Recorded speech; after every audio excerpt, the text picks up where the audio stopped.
Salut à tous, alors aujourd'hui on va parler d'une technique que j'apprécie énormément pour pêcher le bass, le Neko Rig.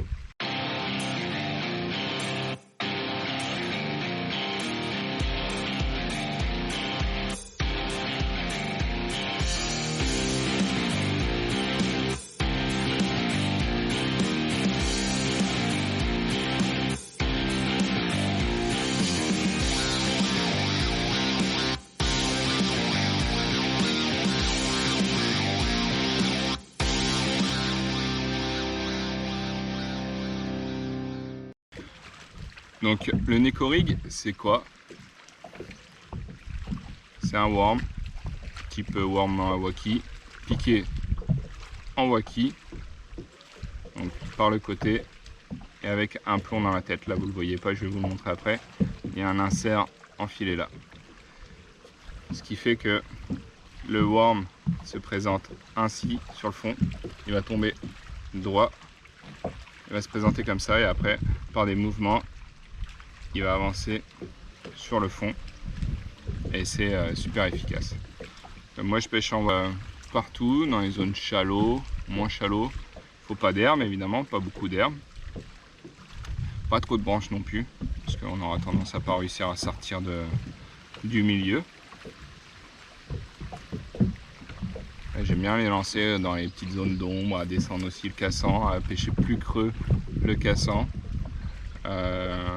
soit avec des tirets, soit je lance, je laisse poser mon worm, je le laisse travailler tranquillement, il se pose au fond, il va retomber, il faut laisser le temps au bass de venir regarder, une petite tirée, retombe, généralement là ça part, ou sur des zones un petit peu plus plates, je le lance et puis après je le check sur place, quasiment sans m'arrêter, des petits coups de sion, comme ça, pour le faire sautiller comme ça sur place, faire beaucoup de mouvements sur très peu de mètres carrés.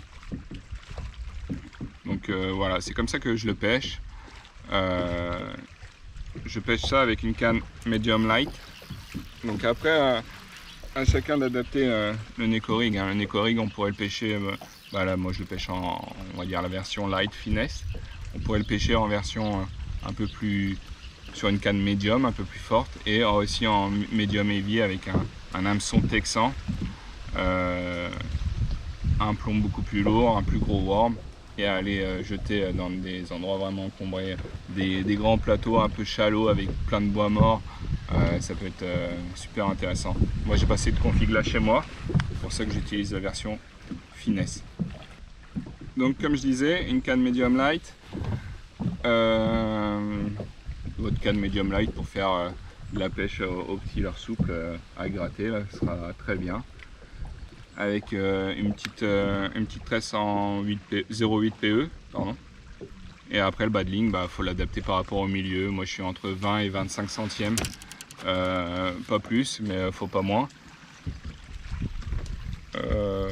Voilà, il n'y a pas grand chose à dire. La touche est plutôt discrète. Il faut vraiment être en contact avec le worm. Soit on sent que ça tire dessus et dans ce cas là il faut laisser partir, soit on a perdu le contact avec le worm et là c'est qu'il y a un bass dessus. Donc le ferrage, c'est un ferrage comme au drop shot, un ferrage assez ample, pas un ferrage fort.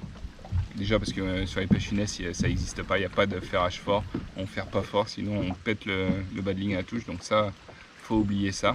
Les ferrages sont amples et doux. Tac. Le poisson là en bouche, on prend le temps de bien rabaisser son sion et on envoie en hauteur sans y mettre énormément de force. Les hameçons fin de fer vont venir se piquer dans les babines. Ça c'est la même chose pour le drop shot ou les pêches light en linéaire. Arrêtez de mettre des grands coups de sion. Là le 20 centième, il n'aime pas ça. Voilà pour la technique de ferrage, les techniques d'animation. Maintenant, technique de montage. Donc moi j'aime bien employer des worms plutôt fins, comme ça, en 5 pouces, 5-6 pouces ça doit être, au niveau de la longueur, voilà. Ça doit être un swamp en 5,5 celui-là. Pour mes références que j'aime bien, il y a le Mami de chez Noik, ici. Voilà. Le Swamp de chez Reint. Ça c'est juste 3 refs qui me viennent tout de suite à l'idée pour pêcher en écho. C'est des choses que j'aime bien. Le Gary Yamamoto Cut Tail. Donc voilà, au niveau des tailles, on est sur des worms à waki, hein, qu'on utiliserait volontiers dans une eau claire, hein, juste en waki. Donc worm finesse, si vous en trouvez des flottants, pourquoi pas, mais il faut plomber un peu plus fort. C'est pas nécessaire. Le fait de plomber en tête, le fait tout de suite tomber, vous essayerez sur les zones de bordure où vous voyez votre leurre là dans 20 cm d'eau. Le worm se pose, pouf, et après retombe. Et quand on tire sur l'hameçon, ça va le redresser, tac tac tac, et il restera debout. C'est très très pêchant. Donc comme vous voyez là, j'y rajoute une gaine. Donc alors ça c'est pas nécessaire si vous pêchez le bass une fois à l'année dans un endroit où il y en a très peu. Vous mettez votre hameçon en direct, vous embêtez pas avec la gaine, mais à partir du moment qu'on commence à avoir plusieurs touches, les worms ont tendance à partir à la touche ou au ferrage ou à la prise du poisson loupé. Donc moi je les sécurise avec une petite gaine thermo que je viens mettre à environ 1/3 du leurre sur la partie basse. Ça on va dire que c'est la tête. Ici on a la queue, voilà, 1/3. J'enlève l'autre modèle ici, voilà, qui est équipé de la même façon. La tête, 1/3, la queue. Ensuite, moi je viens piquer mon hameçon dans le sens du worm. Voilà, des hameçons fin de fer. Là je suis en numéro 3 pour ce worm là qui est pas très gros. Évidemment, on montera la taille des hameçons par rapport à la taille des leurres. Là, je suis sur un numéro 3, comme ça, Hayabusa. J'aime bien aussi la référence Spin Muscle, Hayabusa aussi. Là, c'est une taille numéro 3 pour les worms finesse. Là, celui-là, une brosse, ça permet d'un peu mieux passer dans les obstacles. Je noue mon hameçon à ma ligne. Et je viens piquer tout simplement dans la chair de mon worm et je ressors juste derrière la gaine comme ceci, de façon que même si la chair du worm s'arrache, il y aura toujours la gaine pour le retenir et pouvoir le ramener au bateau. Voilà, donc ensuite il faut y mettre un insert. Pour ça, les inserts, il en existe en beaucoup de poids. Là j'ai du 0,9. 0,9 c'est un petit peu... C'était ma préférence, mais j'ai tendance à plomber de plus en plus 1,4 g. De 1 g à 1,5 g sur les swamps, on va dire, pour faire la grosse moyenne. Après ça dépend de votre profondeur de pêche, de ce que vous voulez en faire, si vous voulez que ça coule vite ou plutôt une descente quand même pas hyper rapide. Ça c'est à vous de voir, mais après les inserts vous en trouverez dans beaucoup de grammages jusqu'à, voilà, ici j'ai pour exemple 2,6 g en insert, ce qui permet de pourquoi pas pêcher avec une medium heavy casting, un worm de 6-7 pouces mais plutôt gros, un Senko 5 pouces, un insert de 2,6 g dans la tête. Et là, faire un écho assez lourd, il n'y a vraiment pas de règle. Voici l'insert. Je prends un autre leurre pour servir d'exemple. Je vais en prendre un qui a...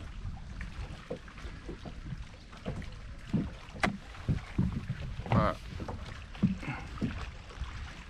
Donc, c'est très simple. On vient l'insérer dedans, dans la tête, voilà, au plus droit. plus droit possible. Alors si vous faites des lancers très doux, posés, vous pouvez laisser sortir, et que vous pêchez creux surtout, un petit peu le tungstène. Vous laissez sortir un peu le tungstène comme ça dans la tête, surtout si vous pêchez en profondeur, ça permettra d'avoir une meilleure résonance au contact du fond. Le tungstène va résonner et vous le sentirez mieux dans votre ligne. Sinon moi je l'enfonce, parce que j'ai tendance aussi à skipper un petit peu sèchement des frondaisons, donc je l'enfonce, voilà, pour pas qu'il ressorte. Bon. Alors oui, l'insert a tendance à ressortir sur certaines matières en fait, j'ai remarqué. Les matières salées, on peut l'enfoncer juste comme ça a tendance à bien le garder. Les matières comme ce swamp là qui sont non salées, juste en plastique, l'insert cherche tout le temps à ressortir. Alors pour bloquer ici, j'ai une petite astuce, vous mettez un petit coup de briquet tempête pour faire un bout de soudure. Et vous chauffez la tête de votre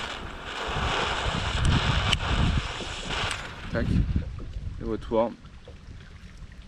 Et ensuite, vous refermez au doigt. Ça va faire une soudure. Et l'insert se retrouve prisonnier à l'intérieur du worm. Et là, il ne ressortira pas. Donc là, il n'y a plus qu'à y ajouter une gaine. Et puis là, vous pouvez prendre plusieurs poissons avant de perdre votre worm. Alors sur les pêches à vue, vraiment dans de l'eau claire, moi j'aime utiliser le waki. Mais vraiment quand on voit les poissons, à partir du moment que l'eau est un peu teintée, qu'on ne voit plus les poissons, ça me fatigue de pêcher en waki dans le néant, mais à attendre la touche, c'est vraiment trop lent.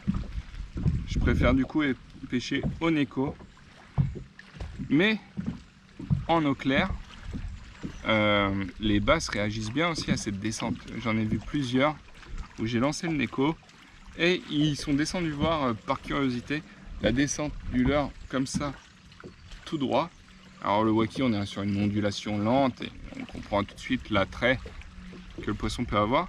Mais la chute du neko droit comme ça, c'est un truc qui leur plaît énormément. J'ai vu plusieurs basses descendre dessus et puis là il n'y a plus qu'à attendre. Quand on sent la perte de sensation du worm, il n'y a plus qu'à faire. Donc voilà ce que j'avais à dire sur le neko. Je vous conseille d'essayer.